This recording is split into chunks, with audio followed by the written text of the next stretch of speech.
j'aimerais nous parler des heures stratégiques pour la prière. Les connais-tu?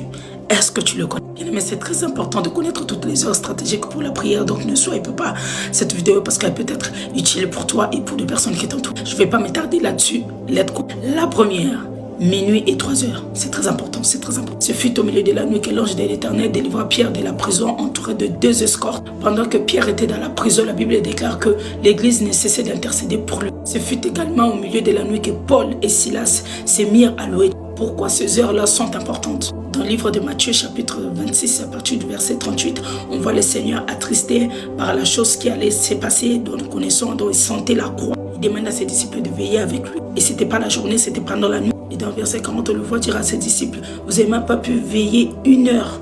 Genèse chapitre 1er, verset 3, la Bible déclare que la lumière soit et la lumière. Verset 4, la Bible déclare, Dieu vit que la lumière était bonne, ici par la lumière et les ténèbres. Verset 5, Dieu appela la lumière jour et les ténèbres nuit. C'est pendant la nuit que les œuvres du diable se manifestent. Le diable pour t'attaquer, il ne viendra pas la journée, il viendra la nuit, pendant que toi tu dors. C'est pourquoi c'est très important de prier. La deuxième heure, c'est 6h et 9h. Pourquoi 6h? La Bible déclare que Dieu renouvelle sa bonté chaque matin. C'est pourquoi c'est important d'avoir l'habitude de prier à 6h. On ne te dit pas de prier jusqu'à 6h du lendemain, mais on te dit seulement de prier parce que c'est très important. Et pourquoi 9h? Rappelons-nous que Jésus était monté à la croix à la 3e horloge hébreu. Et le diable profite de cette heure-là pour crucifier vos biens, pour crucifier vos bénédictions, pour crucifier vos joies, vos mariages, vos enfants. Et on ne peut pas parler de la crucifixion sans douleur.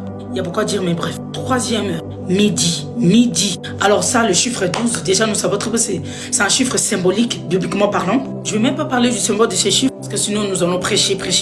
La vidéo elle sera trop longue. C'est pas le but. Lorsque Jésus était à la croix, la Bible déclare à partir de midi, c'est-à-dire 6e heure, il y eut les ténèbres sur toute la surface de la terre. Est-ce que vous comprenez? Est-ce que vous comprenez ce que moi je comprends là?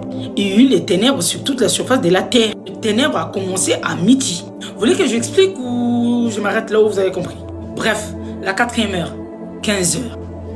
15h, 9e heure, horloge hébreu. C'est symbolique. Oh, spirituellement, c'est arrivé à la 9e heure, qui est 15h, il cria d'une voix forte, tout est accompli, et puis il expira. C'est l'heure de l'accomplissement, c'est l'heure de la victoire.